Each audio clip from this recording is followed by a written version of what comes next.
Päev 3 või? Kolmas päev. Poola lõpp. Läheme Tšehhi Sveigile külla. Poola muidugi oma tuntud headuses jutumärkides. Võtame eile õhtul, võtame ööbimise ära, jõuame kohale. Vaatame, et ainult ühe toa info. Aga selles pole tullu mitte midagi, sellest poisid said pulma vähemalt öösel. Teised nagu... Pulmatort ja värk ja... Lõunasöög pakiti kaasa.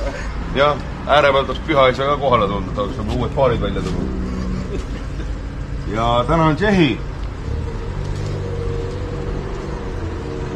Autod on vajanud 0 remonti, läbinud 1400 kilomeetrit. Ma siiralt loodan, et sa ära ei sõnud. Tui.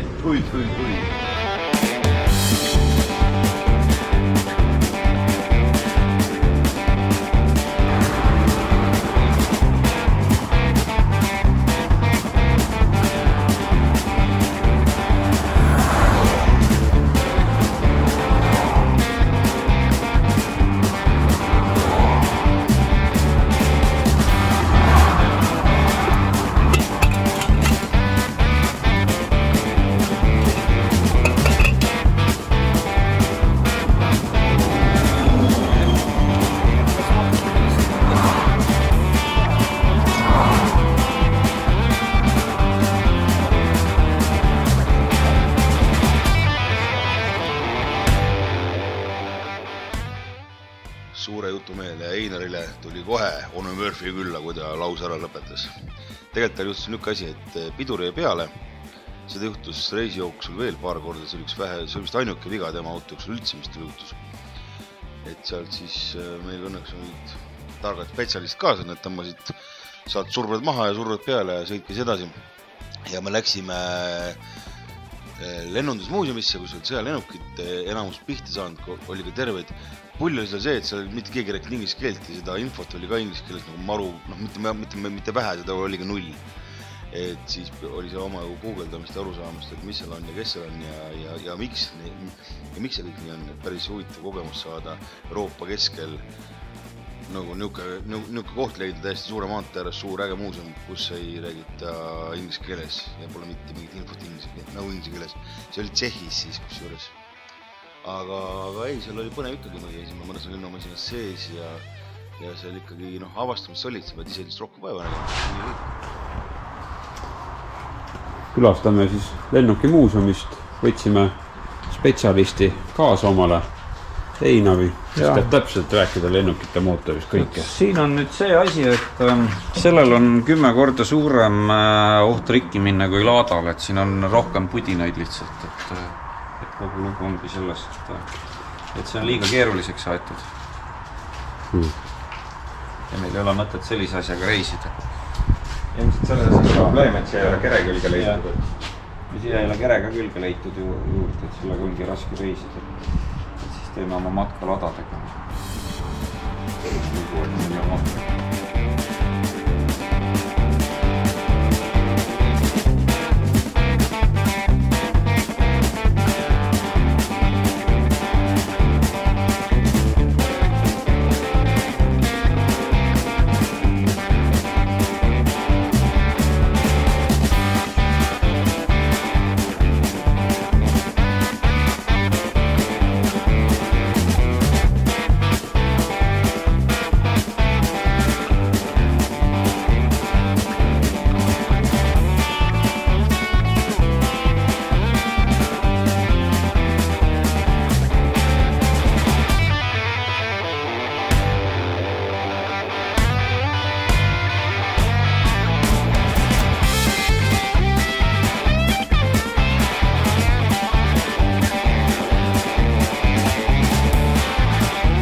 Siin on võib-olla mingi spetsialisti silm leiab mingisuguse sarnasuse kuskil, aga see on ka, sa pead teadma, mida vaadata, mingid detaile. Muidu on täiesti erinev auto. See 01 on ka, võib-olla mitte midagi sarnast. Nagu mitte midagi. Ta on teisest puust. Et jah, et huvitavad, muidu autotootjad lähevad niimoodi, et mudelid on sarnased. Sigullid on totaalselt erinevad. Mitte mingit sarnasust ei ole. Niisugused disainerid, nad olid väga sellised kreatiivsed, loomingulised, et alati uus mudel, täiesti uus asi, see ja see ööpäev. Et sa nagu noh, samasse ämbrisse 2 korda ei asku.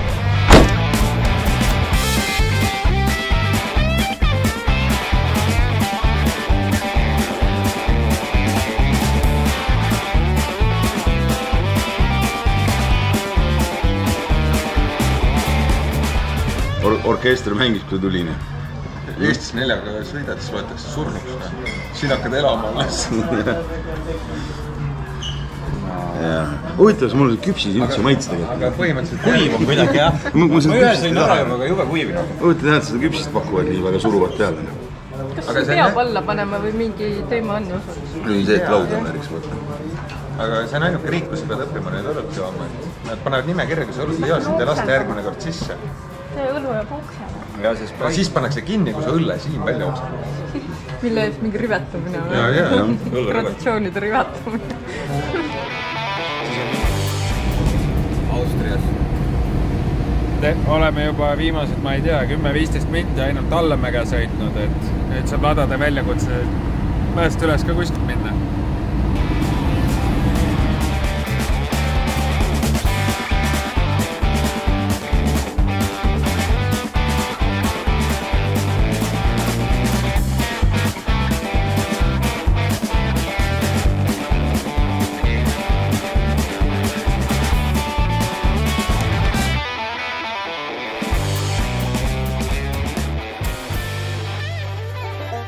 Edasine teekond viis meid Brnosse.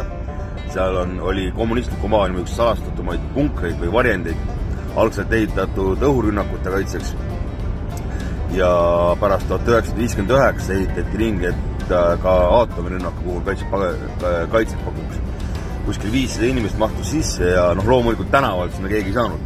See oli nagu kommunistliku absoluutse ladviku jaoks. Seal oli loomulikult generaatorid, vool, vesi, toidud, medikamendid, relvad, meeletud suur sidepidamiskeskus. Eks seda sidepidamiste keskusena kasutati nagu kogu aeg, aga tal oli lihtsalt see, et ta oli võimeline ka olema nagu bunker.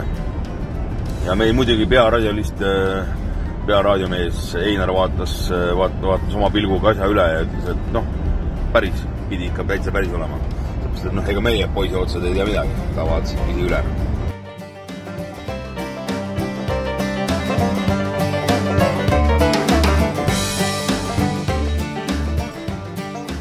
Ma tean, et läbi ala võib-olla niimoodi. Ma olen teinud korras kõik käib. Olge nüüd ette vaatlikud. Ta ei lähe. Ei saa ühendust kellega. Me läheme muust maailmast ära lõigatud. Einar Elisa kuuleb.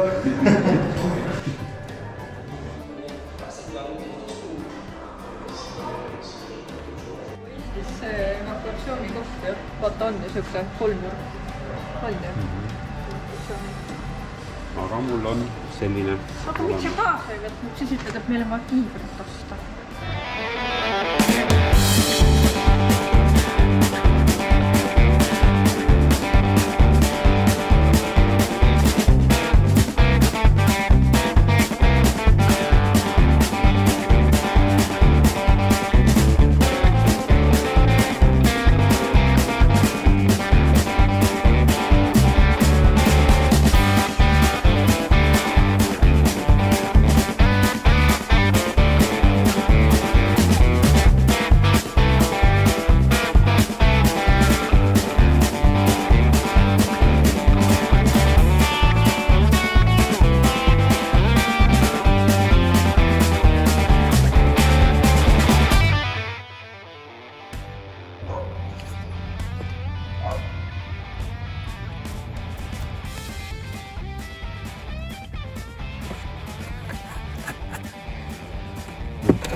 Võtab õli siis mägedes.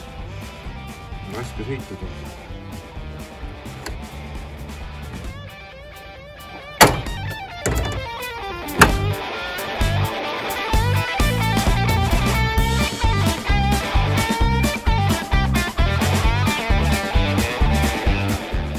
ja öeldakse, et oma hirmudele tuleb, eks ole, otsa vaadata.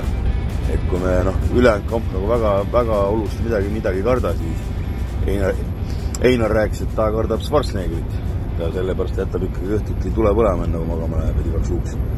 Mõtlesime, et hea küll, et lähme siis Schwarzi juurest läbi, et las ta vaatab Schwarzile otsa. Hasta la vista, baby. Ja seal on nagu hästi äge muuseum tehtud, et Schwarzi sünnikodus siis, kus on siis need elud, nagu elutuud, maketid, ka filmides kasutatud need kujud, asjad, kuulest Terminaatorist, Robocopist, tsiklit, mis on päriselt filmivõtetel osalenud. Tüüp oli väga lennuka, on ju väga lennuka ajalooga, et sündis 47 ja 1947 ja 1968 oli juba USA-s filmistaar. Lisaks ka kuberner 2 korda järjest, eks ole, et tal seda materjali on, mida sa vaadata on. Seal muuseumis on erinevad pahakujud temast, aga need pahakujud ei tehtud mitte esialgu selle muuseumi jaoks, vaid selle linnapea ja Schwarzi sõber tegelikult esialgu tegi pahakujud ja näituse ühele skulpturile, kes teha, kes teeb hästi tõetruud pahakujud. Seejärel tehti erinevad seikluse matkarajad sinna 3,9 ja 13 midagi kilomeetrit pikad. Et saad käia Schwarzi jälgedes, sellepärast, et Schwarz oli ikkagi eeskujulik sportlane ja tema jaoks see sport oli tema elus ikkagi pigem esikohal ja ta oli eeskuju väga paljudele tolleaegstele lastele ja teistele. Et siis sellest tulenevalt, et kõigepealt tuli pahakujude muuseum, siis tuli matkarajad ja siis tehti see tema sünnikodust muuseum, mida saab siis tänaseni külastada. Einar loomulikult vaatas asja üle ja sai aru, et tema kartused olid ülepaisutatud ja enneaegsed, et see vaatas ta kõrguse, pikkuse, laiuse saavutasid üle.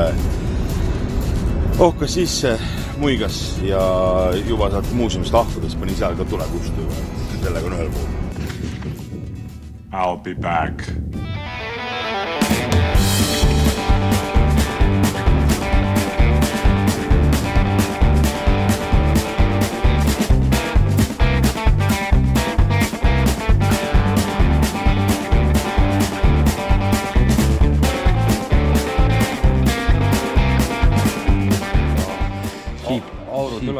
Siip paned esimese käigu sisse Drive'i peale ja niimoodi tõmbad.